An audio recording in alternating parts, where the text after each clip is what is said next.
প্রেমিকের বাড়িতে রাতে হঠাৎই প্রেমিকা এসে হাজির। এরপর বলেন তাকে বিয়ে করতেই হবে, এমন দাবিতে বসেছেন অনশনে। দাবি না মানলে দিচ্ছেন আত্মহত্যার হুমকিও। চাঞ্চল্যকর এমন ঘটনায় এলাকা জুড়ে শোরগোল শুরু হয়।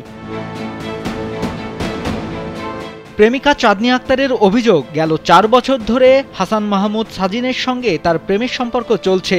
সম্পর্কের কারণে তাদের মধ্যে নিয়মিত দেখা সাক্ষাৎ হয়েছে। এক পর্যায়ে বিয়ের প্রলোভন দেখিয়ে চাঁদনীর সঙ্গে শারীরিক সম্পর্কে জড়ান প্রেমিক সাজিন। কয়েক বছর পর্যন্ত বিয়ের আশ্বাস দিয়ে আসলেও গেল 5 মাস ধরে কোনো যোগাযোগ করছেন না সাজিন। সাম্প্রতিক সময়ে সাজিনের সঙ্গে অন্য মেয়ের বিয়ের কথা চলছে জানতে পেরে প্রেমিকা চাঁদনী সাজিনের বাড়িতে এসে শুরু করেন অনশন।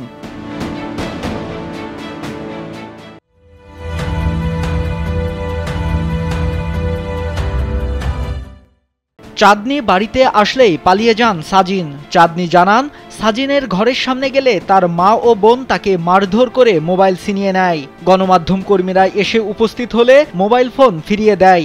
যদি সাজিনের সঙ্গে তার বিয়ে না হয় তাহলে আত্মহত্যারও হুমকি দেন চাঁদনী।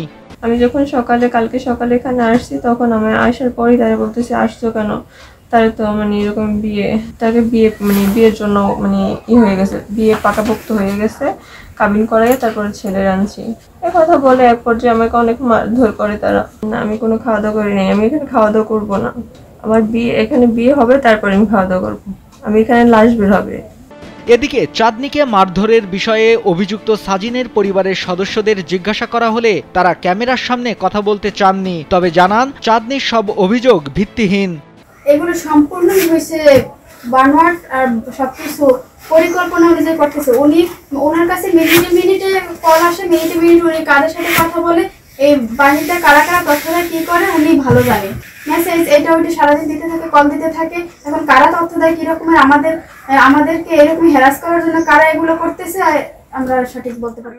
29 ডিসেম্বর রাতে চাঞ্চল্যকর এই ঘটনাটি ঘটেছে পটুয়াখালীর দুমকিতে। এ ব্যাপারে দুমকি থানার ভারপ্রাপ্ত কর্মকর্তা জাকির হোসেন বলেন, চাঁদনী আক্তারের মা থানায় একটি অভিযোগ দায়ের করেছেন।